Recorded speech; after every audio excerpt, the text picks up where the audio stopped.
जय माता दी साथियों, मैं नंद विश्वकर्मा आप सभी का अपने इस चैनल नंद विश्वकर्मा में हार्दिक स्वागत करता हूं। आज मैं आपको अक्षांशीय प्रवणता बताऊंगा। यह जो चैप्टर है क्लास 12th है, सब्जेक्ट बायोलॉजी, अध्याय 15 जैव विविधता और संरक्षण से संबंधित है। आप देख रहे हैं अपनी स्क्रीन पर, ये पृथ्वी है। पृथ्वी, क्योंकि हमारी पृथ्वी एक काल्पनिक मानी जाती है कि गोल है। पृथ्वी को भू के नाम से जानते हैं और इस गोल के मध्य की रेखा है, इसलिए इस रेखा को भूमध्य रेखा कहती है। यह उत्तरी ध्रुव है, यह दक्षिणी ध्रुव है, यह सूर्य है।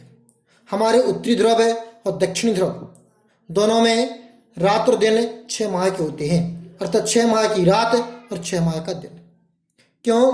क्योंकि जब हमारा सूर्य दक्षिणी ध्रुव में होता है तो यह यहाँ पर जो सूर्य की किरणें हैं पहुंच नहीं पाती हैं, इस कारण से यहाँ पर 6 माह की रात होती है।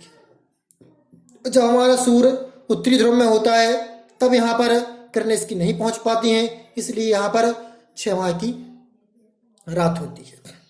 तब आप हमें बताएं कि सर्वाधिक प्रजातियां कहाँ पाई जाएंगी, उत्तरी ध्रुव में कि भूमध्य रेखा पर।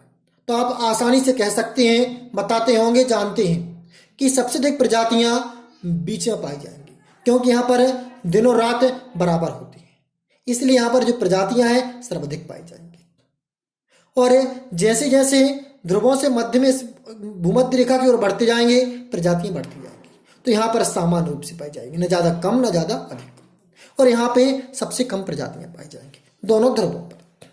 तो देखें, जो जैव विविधता का के प्रतिरूप है, इसमें अक्षांशीय प्रवणता जैव विविधता का सबसे व्यापक रूप मान्यता प्राप्त है और अच्छी तरह से परिभाषित एवं प्रसिद्ध प्रतिरूप अक्षांशीय प्रवणता है। यह सबसे अधिक व्यापक, अच्छी तरह से परिभाषित प्रतिरूप है। इस प्रतिरूप के अनुसार जब हम ध्रुवों से भूमध्य रेखा की ओर बढ़ते हैं तो जैव विविधता बढ़ती जाती है, और जब हम भूमध्य रेखा से ध्रुवों की ओर जाते हैं तो जैव विविधता घटती जाती है। अर्थात भूमध्य रेखा पर सर्वाधिक जैव विविधता होती है और दोनों ध्रुवों पर जैव विविधता कम होती है।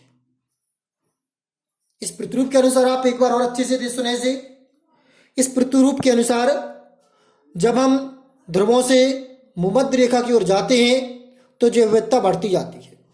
क्यों बढ़ती जाती है इसका कारण मैं दे चुका हूं। और जब हम भूमध्य रेखा से ध्रुवों की ओर जाते हैं तो जैव विविधता घटती जाती है। अर्थात ध्रुवों पर सबसे कम जैव विविधता और भूमध्य रेखा में सर्वाधिक जैव विविधता होती है। क्यों होती है? क्योंकि जो यहाँ पर दिन रात की क्रिया बराबर होती है, यहाँ और ध्रुवों में अत्यधिक ठंड होती है, दिनों रात 6 माह के दिन और 6 माह की रात होती है, इस कारण से। तो इसका जो वर्णन है आप आराम से कापी पर निकाल लें और लिख सकते हैं। क्या है? अक्षांशीय प्रवणता जैव विविधता का सर्वाधिक मान्यता प्राप्त प्रतिरूप है। यह सुपरिभाषित प्रतिरूप है।